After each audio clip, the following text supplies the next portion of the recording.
몇 가지 전제를 제가 분명히 좀 말씀을 드려야 될 것 같아요.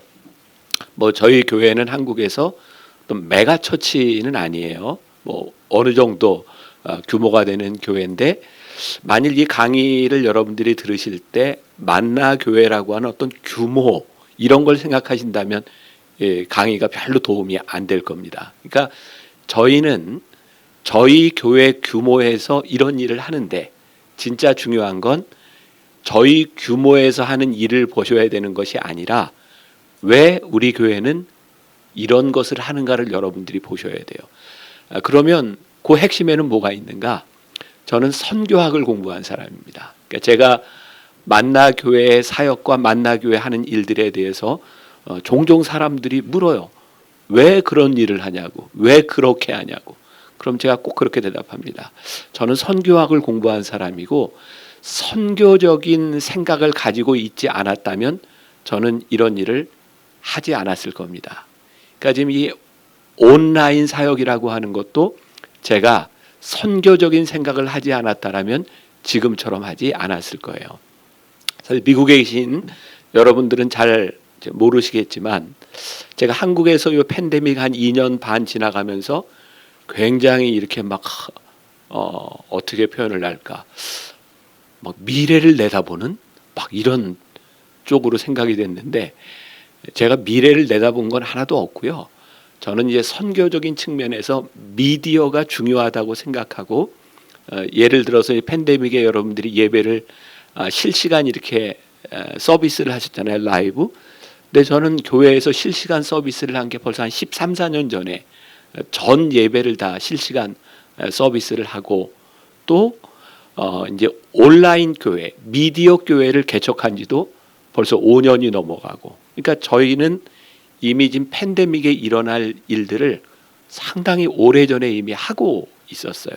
그리고 여러분들이 굉장히 힘들게 느꼈던 이제 온라인 헌금 같은 것도 저희는 꽤 오래돼서 저희 교회는 한 90% 이상이 이미 다 온라인으로 헌금을 하는 시스템으로 바뀌어져 있는 교회인데, 제가 미래를 내다보고 이 팬데믹을 내다보고 이런 일을 한 것이 아니라 앞으로 미래에 선교적으로 이런 것들이 필요하다라고 생각했던 것들이 팬데믹하고 너무 잘 맞아들었어요. 그래서 제가 이제 인터뷰를 할 때 가끔 목사님 어떻게 이 팬데믹을 내다보고 이런 일을 할 수 있었습니까? 막 이런 얘기하면 저는 몰라요. 그리고 저한테 묻는 게 다음은 어떻게 되겠습니까? 제가 그거 알면 돗자리 깔죠. 몰라요. 근데 한 가지 중요한 건, 우리가 미래를 준비하면 언젠가는 그 준비한 것들이 우리들에게 도움이 된다는 거예요. 그래서 이제 그런 차원에서 여러분들이 제 이야기를 들어주시면 좋겠고, 우리들이 목회를 하면서 늘 이렇게 균형이라는 걸 생각해요. 우리 밸런스를 맞춰야 된다. 이제 팬데믹이 끝나가면서 사람들이 저한테 많이 묻는 질문이에요. 이게 팬데믹이 끝나면 어느 정도 온라인 그리고 오프라인으로 돌아가는 거는 어떻게? 이런 질문들을 하세요. 제가 그때 이런 이야기를 합니다. 절대로 균형을 맞추려고 그러지 마세요. 그러니까 균형이라고 하는, 밸런스라고 하는 것은 이런 거죠. 여기가 온라인, 여기가 오프라인. 균형을 굉장히 힘들어요. 조금만 균형이 안 맞으면 이볼펜이 특히 힘드네요. 안 돼요. 힘들어요. 자, 이렇게 균형을 맞추는 게 힘든데 조금 쉽게 균형을 맞추는 방법이 있어요. 이렇게. 자, 이렇게. 이렇게. 그러니까 여러분들이 내가 균형을 맞춰야 되겠다 생각하면 목회가 굉장히 힘들어집니다. 그런데 지금 이제 모든 것이 이제 오프라인으로 다시 열리는 때가 된다면 여러분들에게 뭐가 중요할까요? 오프라인이 많이 중요할 겁니다. 그러면 오프라인에 좀 더 관심을 가지세요. 그런데 우리 미카에서도 그렇고, 또 이제 여러 가지 리서치 단체에서 이렇게 조사한 바에 의하면, 이 팬데믹이 끝나도 교회로 돌아오는 인원이 많으면 80%, 적으면 한 70% 이렇게 보고 있어요. 평균적으로. 근데 우리가 이 오프라인에만 딱 집중한다면 우리들에게 20%와 30%는 잊혀진 사람들입니다. 저는 이제 선교적인 어프로치라고 생각을 해요. 그러니까 우리가 교회에 오는 사람, 그것은 굉장히 교회 중심적인 생각이고, 교회를 떠나간 사람과 교회에 다시 들어올 사람을 생각한다고 하면 온라인은 필수적입니다. 그러니까 여러분들이 지금은 오프라인에 조금 더 관심을 둘 수는 있지만 이 온라인이 살아있지 않으면 결국 우리는 잃어버린 사람이 굉장히 많다는 거예요. 그래서 제가 주장하는 바가 온라인으로 가자. 여러분들이 어디에 중점을 두든 온라인으로 가자. 우리가 맞이하는 변화는 코로나19가 아니었어도 언젠가 직면해야 할 문제였습니다. 이건 제가 책 서론을 굉장히 중요하게 생각하고 있는 건데 단지 앞당겨진 것뿐입니다. 이거는 너무나 명확한 거예요. 아마 이 팬데믹이 아니었다면 교회는 굉장히 구시대적인 유물로 남았을 것이다 라는 생각을 해요. 예를 들어서 한국에 아까 이제 메타버스라고 하는 말도 했는데 여러분들 네이버에 그 제페토라고 하는 걸 아시죠? 그 제페토의 그 메타버스에 들어가 있는 아이들 초등학생 중에 80%에서 90%가 메타버스 자기 아바타가 있어요. 중학교에서 고등학교로 올라가면 그 아이들은 50%도 안 됩니다. 청년들은 20, 30%도 되지 않습니다. 어른들은 거의 없습니다. 지금 이 세대가 초등학생들이 이 메타버스 세대가 중학생이 되고 고등학생이 되고 청년이 될 겁니다. 곧. 교회가 이 아이들을 담아낼 수 있는 것은 메타버스가 굉장히 중요하다는 생각을 해요. 그래서 개인적으로 저희 교회에서는 지금 이제 메타버스 교회학교 개척을 준비하고 있어요. 굉장히 의외였는데 그 제페토라고 하는 그 메타버스 세상에 들어가면 한 20명 정도 들어가는 상점을 이렇게 입점하거나 거기에 교회를 개척하려면 그거 사는데 한 1억 5천 정도 된답니다. 그리고 지금 명품 샵들이 메타버스에 이미 점령을 하고 있고 메타버스 안에서 땅을 사고 파는 게 굉장히 높은 가격에 거래가 되고 있어요.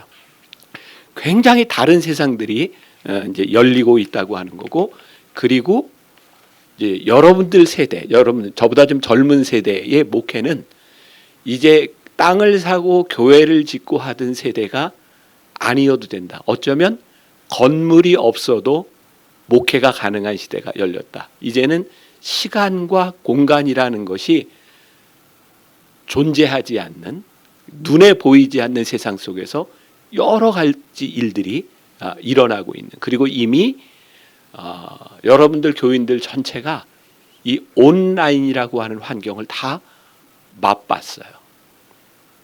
그런데 이 사람들에게 여러분들이 이제 코로나가 끝났으니 우리는 다시 오프라인으로 간다. 예배는 예배답게 드려야지. 온라인이 예배냐? 라고 했을 때 어떤 상황들이 벌어질까? 그리고 참 흥미롭잖아요. 우리 예수님께서는 예배하는 자가 신령과 진정으로 예배할지니라 라고 했죠. 예루살렘에서도 사마리아에서도. 그러니까 예수님이 말씀하셨던 진정한 예배의 개념을 생각하게 만들어준 게 저는 팬데믹이라고 생각하거든요. 그래서 요런 그러니까 제가 이렇게 이제 온라인 교회도 쓰고 이런 목회를 할 수 있었던 중요한 이유 가운데 하나가 제가 2017년인지 18년인지 책을 하나 썼어요. 치열한 도전.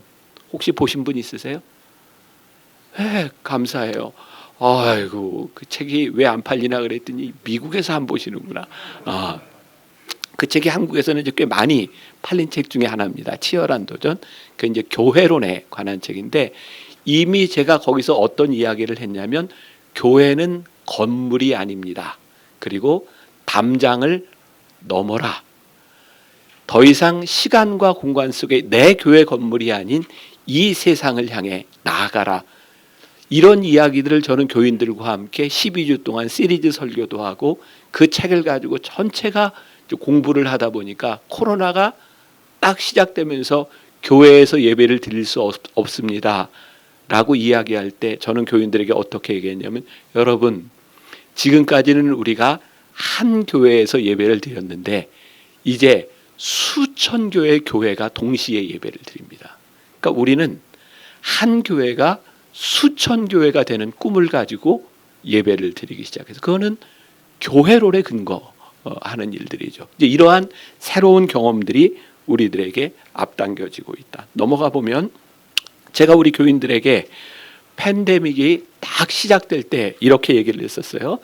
여러분 2주 후에 만나요.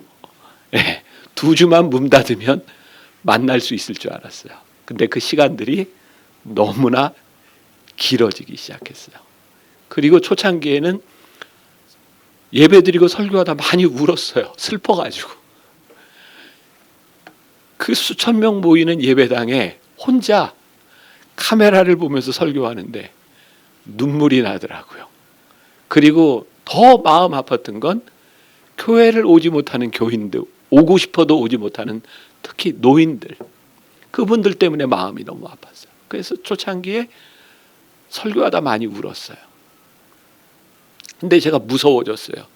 한 6개월쯤 지나니까 저기 카메라 보고 설교하는 내가 너무 익숙해졌어요.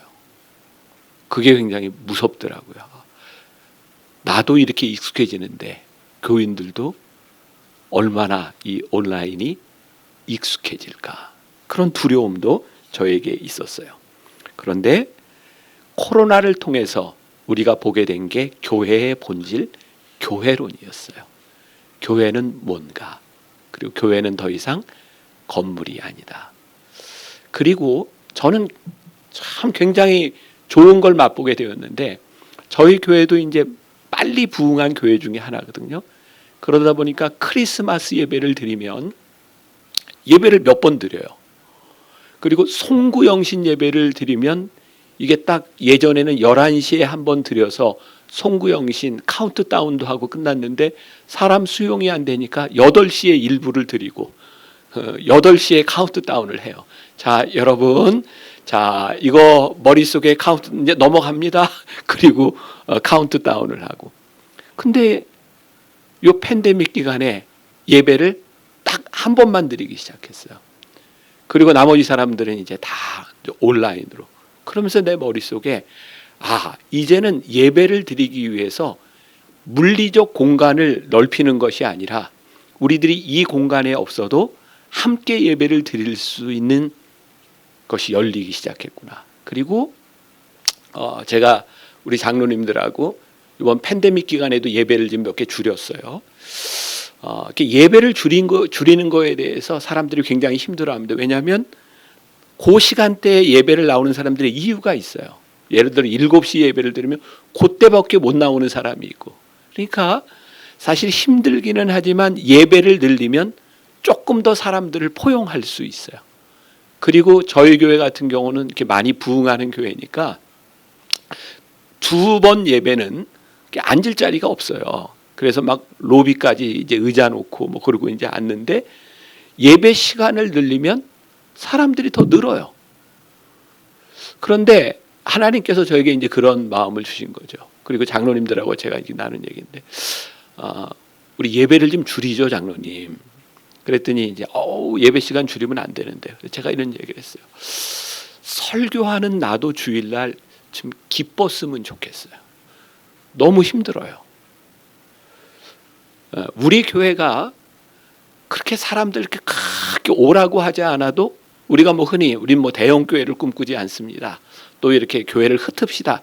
이런 거 하기 전에 그냥 예배 수를 확 줄이면 그 문제는 그냥 해결될 것 같아요. 그리고 정 하고 싶으면 온라인으로 드리게 하고 이게 다른 교회 갈 사람들 갈 수 있도록 우리 과감하게 예배를 줄입시다. 저희 예배 2번을 줄였어요. 너무 행복해요.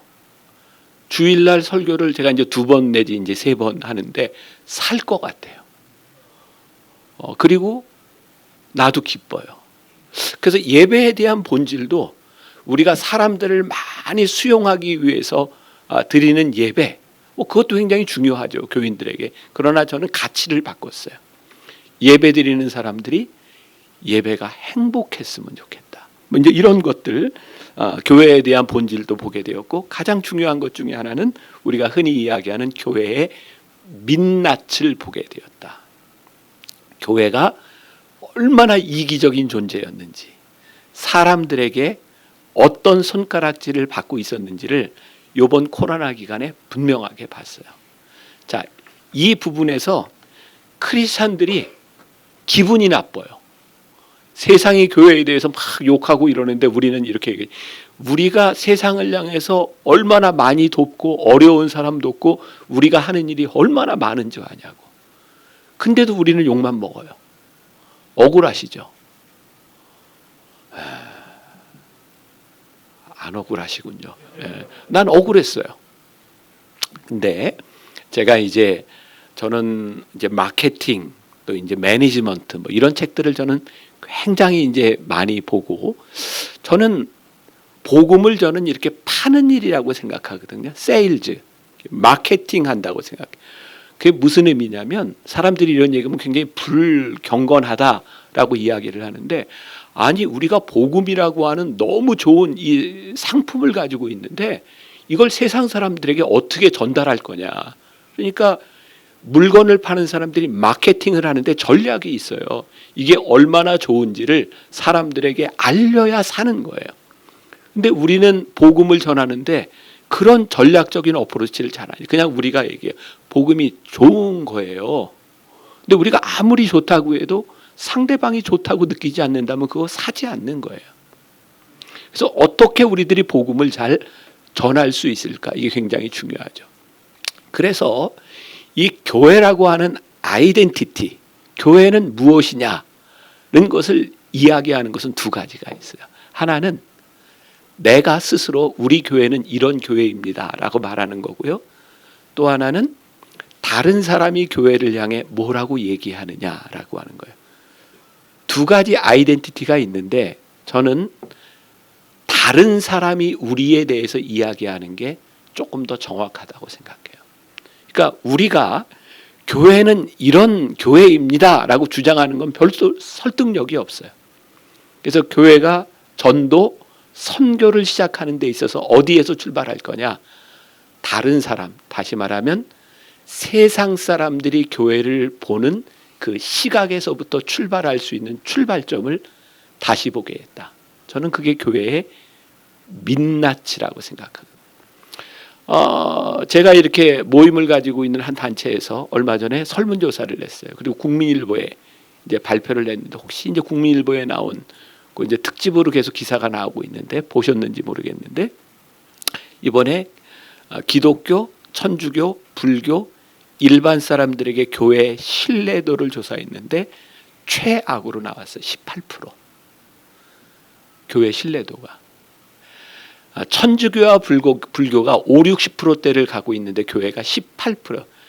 제가 이거를 이제 발표해서 이제 소위 이제 한국의 큰 교회 목사님들 모임이 있어서 이 이야기를 했더니 목사님들이 화가 난 거예요.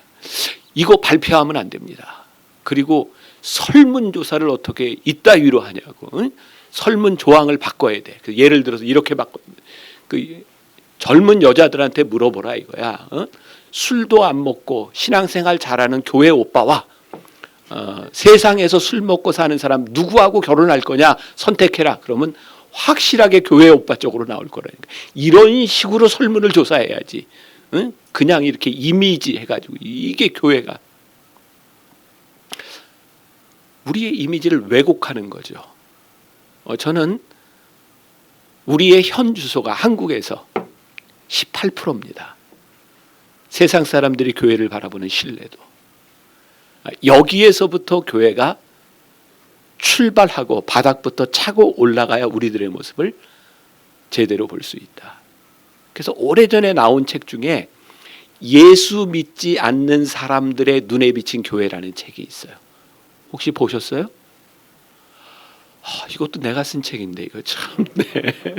네, 지금은 절판이 됐어요. 도서관에 가 있는 책인데 제가 이제 박사학위 논문을 쓸 때 그 초대교회 4세기경에 교회가 콘스탄틴 이후에 급작스럽게 부흥할 수 있었던 이유 중에 하나를 우리 이제 배교자 줄리안 더 아포스테이트 여러분 배우셨죠? 교회사 때 황제 중에 유일하게 한번 배교자가 나오는데 그 사람이 이교도들에게 된 편지에 보면 계속해서 그런 말이 등장해요. 기독교를 본받으라. 기독교를 없애려고 이교도 제사장들에게 편지를 쓰는데 기독교를 본받으라. 근데 거기에 기독교인들의 정체성에 대하여 hospitality라는 말이 등장해요. 기독교인들의 hospitality. 그게 기독교의 성장의 원인이다. 사실 우리가 이제 회복해야 될 이미지, 그리고 우리가 이 코로나를 통해서 교회가 사람들에게 어떤 모습을 가지고 있는지를 우리들이 분명히 보게 되었다. 지금 교회마다 미국에서도 저는 이제 동일한 현상이 일어나리라고 보는데, 이제 새로운 전도사, 목사들을 교회가 구하는 공고를 낼 때 어떻게 내는가? 한국은 다 그렇게 돼 있어요. 뭐 나이도 나오고 뭐도 나오고, 그 다음에 밑에 딱 뭐가 있냐면 미디어 포트폴리오. 그게 이제 교회 목회자를 뽑는 데 중요한 기준이 되었어요. 여러분 80년대 혹시 이제 여러분 전도사 한 사람이 있는지 모르겠어요. 전도사 뽑을 때 공고에 뭐가 있었나요? 뭐 하고 딱 운전면허 1종 소지자. 예, 그때는 다 봉고차를 물어야 전도사 할 수 있어요. 90년대에는 무슨 특징이 있었나요? 쭉쭉쭉쭉 찬양 인도 가능자. 지금은 어디에든지 미디어 능력이 들어가요. 여기에 젊은 목회자들이 이제 어떤 교회를 가든지 여러분들에게 요구하는 게 미디어 능력이고, 담임 목사님들이 이제 목회자를 쓸 때 이왕이면 교구 사역도 하고 교회 학교도 하지만 미디어 능력이 있는 사람을 쓰게 돼 있어요. 왜? 이제 사역이 이제 온라인으로 가기 때문이죠. 그래서 저는 이 뉴노멀 시대에 제가 있는 모교죠. 감리교 신학대학에 감리교 신학대학 한 층을 스튜디오로 개조를 해줬어요. 저희가 돈을 들여서. 그리고 저 안에서 학생들이 이제 훈련을 받고 실습을 하고, 교수들이 저 안에서 강의를 녹음하고, 그리고 스튜디오를 만들고, 문제는 저걸 사용을 해야 되는데 지금 신학교에 다니는 대학원생들도 미디어에 대해서 어떻게 할 줄을 몰라요. 그래서 이거 안 되겠다. 그래서 저희는 감리교 신학대학 대학원생들이요, 만나교회 미디어 펠로우라고 하는 걸 선발을 해서, 얘네들이 선발해도 잘 안 오니까 선발이 되면 한 사람당 300만 원씩 줘요. 300만 원씩 주고 12주 동안 주말에 저희 교회에 와서 미디어 교육을 시켜서 내보내요. 그리고 각자 자기 교회에서 이렇게 미디어 사역을 할 수 있도록. 자, 제가 이 이야기를 하는 게 뭐냐? 지금 우리가 빨리 구축해야 될, 저는 뭐 여기 이제 미카라고 하는 단체도 있고, 여기 이제 미주 방송국도 있고, 지금 이 LA에서 교회가 지금 해야 될 일이 뭐냐면 빨리 미디어가 가능한 사역자들을 만들어내야 돼요. 그런데 굉장히 중요한 게 하나 있는데, 교인들이 저한테 이렇게 메일을 보내거나 이런 경우들이 있는데, 이제 이 코로나를 지나면서 교인들이 이런 질문을 해요. 이제 새로운 교회 봉사를 하고 싶은데, 미디어 봉사를 하고 싶은데, 자막 봉사를 하고 싶은데 이걸 어디에서 배우죠? 그래서 제가 감신대학원에 요구를 했어요. 이 학교에 평생 교육원을 열어서 평신도들을 교육시켜서 그 사람들이 교회 가서 미디어 봉사를 하도록 하라. 여러분들이 스텝을 돈으로 써서는 이 미디어는 감당할 수가 없어요. 저희 교회가 예배 영상 쪽 이제 미디어 요 준비하는 풀타임 스텝이 13명입니다. 풀타임으로 이것만 하는. 그럼 생각해 보세요. 목회자보다 월급이 높아요. 이거 어떻게 감당할 거예요? 그러니까 저희 교회처럼 이렇게 미디어의 사역을 할 수도 없고 돈으로 이 일을 할 수 있는 일이 아니에요. 그래서 평신도들을 양육하는 일과 지금 이 사역자들이 미디어를 가능케 하는 일들이, 뭐 예를 들면 이 방송국을 중심으로 하든지 아카데미를 만들든지 12주 프로그램을 하든지, 기본적으로 교회에서 미디어 사역이 가능하도록 사람들을 키워내는 일들이 빨리 일어나야 됩니다. 왜냐하면 이제 온, 오프 두 개 선택이 아니라 온라인으로 가고, 예측하는 것처럼 3년 혹은 5년 단위로 팬데믹이 다시 반복될 수 있다고 하면 지금 이걸 준비할 굉장히 큰 호기를 우리들이 맞이하고 있다. 자, 이건 뭐 저희 교회 얘기를 좀 하죠. 저는 이렇게 팬데믹이 딱 시작되자마자 우리 목회자들을 다 불러놓고 한 가지 제가 이렇게 굉장히 중요한 명령을 하나 했어요. 뭐냐면 자, 팬데믹이 시작됐으니 저는 팬데믹이 3년 이상 가리라고 예측을 했어요. 이제 처음에 2주면 끝납니다 하다가 이게 상황을 보니까 이게 쉽게 끝날 수 있는 일이 아니구나. 그래서 3년 갈 수 있다고 생각한다면 빨리 1년 안에 전체 교회를 온라인 시스템 속에 다 넣어야 되겠다. 근데 사실 큰 교회는 더 힘들어요. 교인들이 많아서 이걸 더 숨어있는 교인들까지 다. 근데 사실 교인이 10명, 20명, 100명, 200명 안쪽에 있는 교회들은 목회자들이 조금만 노력하면 한 달과 2달 사이에 온라인 시스템이 금방 구축이 돼요. 저는 처음에 한 게 교인들에게 이 온라인에 익숙해지도록 줌으로 전교인 신방을 시작을 했어요. 물론 제가 1대1로 신방은 못해요. 한 번 신방할 때 50명, 많게는 200명이 함께 신방을 했어요. 근데 그걸 3달 동안 매일 밤마다 제가 줌 신방을 했어요. 정말 죽는 줄 알았어요. 매일 밤마다. 근데 그때 쭉 스케줄이 짜져 있으니까 그 신방하는 날이 되면 우리 목회자하고 리더들이 어른들 집에 다 가서 줌을 설치해주고 설명하는 거 알려주고 줌 신방하는데요. 몇 달 만에 보니까 막 엉엉 울어요. 얼마나 감격스러운지 몰라요. 그리고 어른들 중에 생활이 어려워서 스마트폰이 없는 분들은 이제 교회에 광고를 냈어요. 혹시 여러분들 안 쓰는 스마트폰 있으면 도네이션 하세요. 그리고 계속해서 주기적으로 신청을 받아서 스마트폰 교육을 하고 또 어른들 중에 데이터 쓰는 게 아까워서 못 쓰는 분들에게는 교회에서 데이터 값을 내줄 테니까 여러분들과 사용하라고. 그래서 전 교인이 온라인에서 소외되지 않도록 만드는 작업을 몇 달 동안 했어요. 지금은 제가 전 교인이 이제 뭘 하든지 온라인 시스템 속에 들어와 있어요. 그리고 구조들을 확 바꾸면서 올해 들어서 온라인으로 새가족 등록한 사람이 한 1,000명이 넘는 것 같아요. 예전에는 오프라인으로 등록을 해서 교육을 하고 이런 거였는데 지금은 너무 편안해졌어요. 온라인으로 등록하는 순간부터 새가족 교육이 들어가는데 그 새가족 교육을 안 받으면 정식 교인으로 안 받아요. 그런데 옛날에는 새가족 교육을 하려면 막 하라 하고 뭐 시간 정하고 이런 거였는데 지금은 알아서 프로세스를 받고 교인으로 들어와요. 이게 온라인 시스템으로 변하면서 굉장히 많은 부분들이 그리고 이제 특히 이제 성경 공부 같은 경우에 이제 저희 교회에도 작년에 한 층을 아예 다 스튜디오로 바꿨어요. 그건 뭐 이제 방송국 같은 스튜디오가 아니라 우리 목사들이 1인 스튜디오 유튜브 2인이 들어갈 수 있는 방, 성경 공부할 수 있는 방, 아마 요만한 공간에서 좀 조그만 공개 이렇게 방송을 할 수 있는 스튜디오, 음악을 할 수 있는 스튜디오 한 층을 스튜디오로 바꿔서 목회자들이 들어가서 자기 나름대로 다 뭐 신방에서부터 뭐 회의 이런 걸 할 수 있도록 다 만들었어요. 이거는 이제 저희 교회가 그 정도는 할 수 있는 이제 상황이 되는 거죠.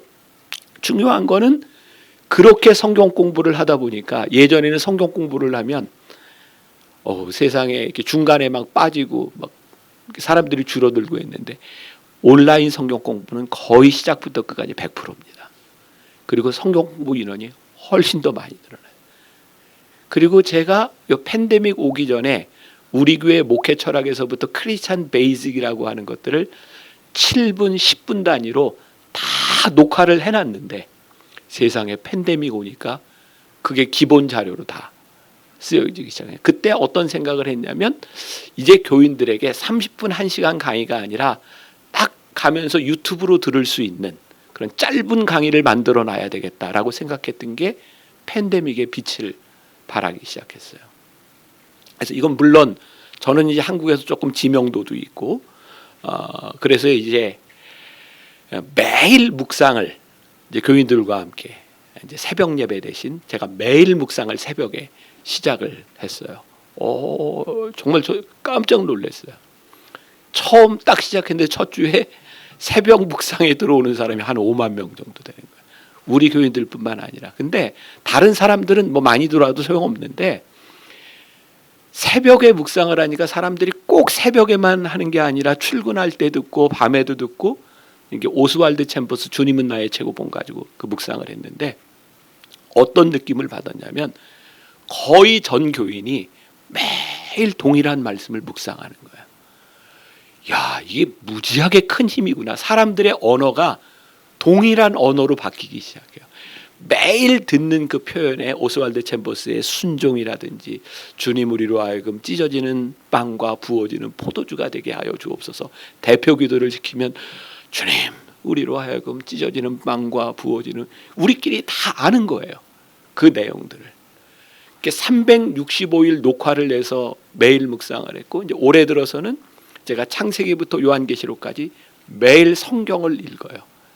제가 여러분들한테 진짜 한번 권하고 싶은 게, 제가 성경 통독을 교인들과 하면서 지금 이제 사무엘서 역대기까지 이제 끝났구나. 매일 한 20분 정도 안쪽에서 성경을 읽고 하는데 성경 읽는 거 무지하게 힘듭니다. 안 틀려야 되니까. 그 틀리면 다시, 요절 다시. 여기를 읽으면서 이쪽을 보고 있어야 안 틀려요. 문맥 띄어쓰기도 안 틀려야 되니까. 한 10분 정도 그렇게 읽으면 넘어올 것 같아요. 어지러워서. 그 정도로 힘이 들어요. 근데 성경을 제가 이렇게 통독하면서 이제 저희가 앱을 하나 만들었어요.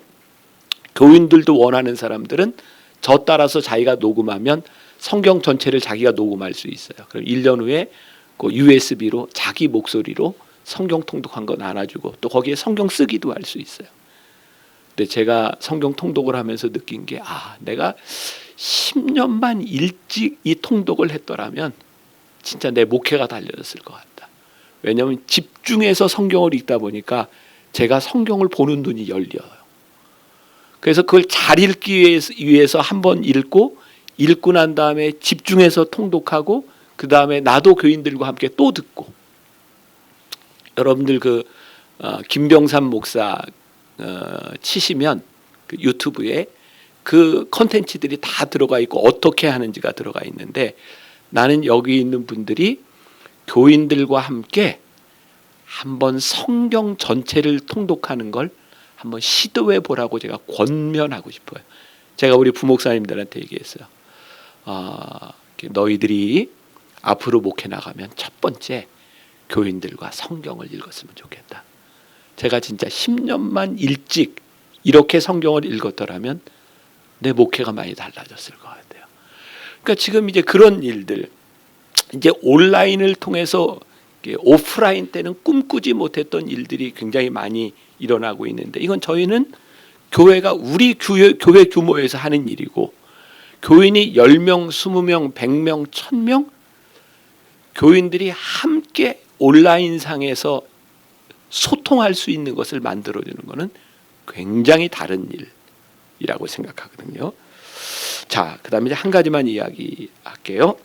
자, 문제의 핵심은 교회의 건강성과 관계성이다. 자, 이 부분은 제가 여러분들에게 꼭 이야기를 해야 될 것 같아요. 온라인으로 이렇게 가면서 특히 이제 온라인 사역을 할 수 없는 작은 교회 목사님들이 굉장히 큰 피해 의식을 느끼기도 하고, 이게 팬데믹이 끝나고 난 다음에 큰 교회들이 온라인 사역을 계속하면 교인들을 뺏길 것이라고 생각합니다. 이건 제가 직접 사람들한테 듣고 제가 조사를 해본 거니까. 팬데믹 2년 반 지나는 동안 큰 교회가 타격을 많이 입었을까요? 작은 교회가 타격을 많이 입었을까요? 큰 교회, 작은 교회 차이가 없습니다. 큰 교회도 타격을 입은 교회가 있고 작은 교회도 타격을 입은 교회가 있어요. 그런데 굉장히 중요한 이유는 어디에 있는가? 교회 안에 어떤 문제가 있었거나 담임 목사와 교인들 사이에 갈등 관계가 있었던 교회는 팬데믹 기간에 많이 손해를 봤습니다. 교인들이 떠날 수 있는 정당한 빌미를 줬어요. 그러니까 여러분들 교회에서 팬데믹으로 인하여 여러분들 교회가 이제 교회는 안 나왔으니까 그 지표를 뭐로 알아요? 헌금으로밖에는 몰라요. 헌금이 줄었다. 교회 안에 문제 있는 교회입니다. 헌금이 안 줄었다. 건강한 교회입니다. 어떤 현상들이 나타났냐면 이제 사람들이 교회를 못 오니까 헌금할 때도 사람들이 그런 계산해요. 기회비용. 내가 시간을 안 들이고 교회도 안 가고 가스비도 안 내고 사실 헌금 액수가 온라인으로 헌금하면 조금 더 늡니다. 그런데 헌금이 줄었다? 교회에 대한 애정이 없는 사람들이에요. 그러니까 여러분 지금 혹시 여러분들 교회 교인이 줄어서 헌금이 줄었다면 지금 여러분들 교회 관계성을 깊이 보셔야 돼요. 자, 좋은 예가 될 것 같아요. 제가 예전에 몸이 굉장히 아플 때 3개월 동안 설교를 못했어요. 그래서 제가 알고 있는 한국에 설교를 잘하는 유명한 목사님들에게 제가 전화를 해서 부탁을 했어요. 제가 지금 눈도 안 보이고 설교 준비를 할 수도 없고 죄송하지만 목사님 딱 한 주만 저희 교회 설교를 좀 해주세요. 그 12주 동안 한국의 유명한 목사님들 리스트를 쫙 만들어서 교인들에게 나눠주고 죄송합니다. 제가 지금 설교를 못할 상황입니다. 그리고 저는 교회가 좀 이렇게 막 부흥할 줄 알았어요. 그 유명한 설교가들을 어떻게 사람들이 쉽게 만날 수 없으니까. 근데 매주 교인이 줄어가요. 제가 물어봤어요. 아니 이렇게 유명한 목사님들이 만날 수 없는 목사님들이 매주 오는데 왜 교회 안 오는 거냐. 그랬더니 뭐라고 대답했는지 아세요? 목사님 그분들 설교 방송이나 인터넷에 다 있어요. 우리가 뭐 그 설교를 들고 교회까지 와요. 우리에게 필요한 건 목사님입니다. 그러면서 이야기하는 게 목사님 우리들에게는 목자가 필요합니다. 그 말을 듣는데 눈물이 나더라고요. 교인들에게 필요한 건 목자예요. 그게 뭐냐면 관계성입니다. 저는 앞으로 팬데믹 이후에 우리들이 온라인 사역이 아무리 많아져도 교회의 존재의 가장 큰 이유 가운데 하나는 목자와 양과의 관계성에 있어요. 그리고 여러분들 한국에 요즘 유행하는 주캐, 부캐 이런 말이 있죠. 이제 교회에도 그게 이제 일상화됐어요. 주캐, 부캐, 주교인, 부교인이 이렇게 생기기 시작했어요. 보통 교인들이 이 팬데믹 이후에 자기 교회 예배뿐만 아니라 두세 군데 이상의 예배들을 드립니다.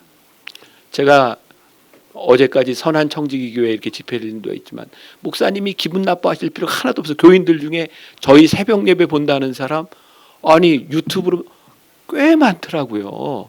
근데 그게 기분 나빠할 필요가 없어요. 왜냐하면 우리 교회 교인들도 다른 교회 예배에 가서 다 봐요. 이거는 이제 막을 수가 없어요. 이제 팬데믹 이후에 온라인 세상이 열려서 이제 교인들이 모든 성경 공부와 모든 설교, 모든 정보에 다 이미 오픈이 돼 있어요. 제가 굉장히 중요한 말씀을 드립니다. 이렇게 오픈이 되다 보니까 교인들이 설교 때문에 교회를 옮길 일이 없어져요. 왜? 설교는 유튜브로 들으면 돼요. 성경 공부 유튜브로 다른 데 가서 보면 돼요. 근데 그분들이 교회를 옮겨야 되겠다고 생각한다면 그거는 설교나 성경 공부나 이런 시설 때문이 아니라 지금 내가 목회하고 있는 목사님과 나와의 목양의 관계가 이루어지지 않는 거예요. 제가 이건 보면서 깨달은 거예요. 작은 교회의 제일 중요한 문제는 이제 목자와 양과의 목양 관계다. 그리고 나는 이제 이 시대가 바뀌면서 저기 젊은 목사님들 많은데 여러분들이 앞으로 이제 개척을 한다고 생각해 보세요. 제가 강의하는 제가 우리 젊은 목사들에게도 그런 얘기예요. 여러분들이 개척해서 설교를 하는데 여러분들하고 저하고 경쟁이 되겠습니까? 안 돼요. 저는 미디어 팀이 있어요. 이걸 막 영상으로 막 구현을 해내요. 여러분들은 지금 저하고 설교로 승부하면 이건 승부 자체가 안 돼요. 그러면 어떻게 하는가? 목사님들, 이건 제 제안입니다. 앞으로 목회를 하는데 어떤 목사님이 내가 추구하는 목회 방향과 목회 철학과 이런 게 너무 비슷하고 좋아. 그러면 이제는 목사님들이 좋은 설교를 링크를 걸어서 교인들의 카톡으로 보내줘요. 이거 들어보세요. 너무 좋아요. 너무 좋아요. 그리고 내가 충족시켜주지 못하는 성경 공부와 좋은 컨텐츠들을 오히려 교인들에게 알려주세요. 그리고 교인들과 좋은 목양의 관계를 하는. 왜냐하면 이제 이게 안 되면 교인들에게 다른 교회나 다른 목사님들의 설교나 성경 공부나 이런 것들을 막아버리면 교인들은 떠납니다. 그러나 그걸 오픈해 놓으면 교인들은 떠나갈 이유가 없어요. 그래서 이제 완전히 다른 세상을 우리들이 이제 살아가게 되는데, 우리들이 이 상황 가운데서 어떻게 이 현실들을 맞이하고 이것들을 활용하느냐라는 것이 중요하게 될 것 같아요.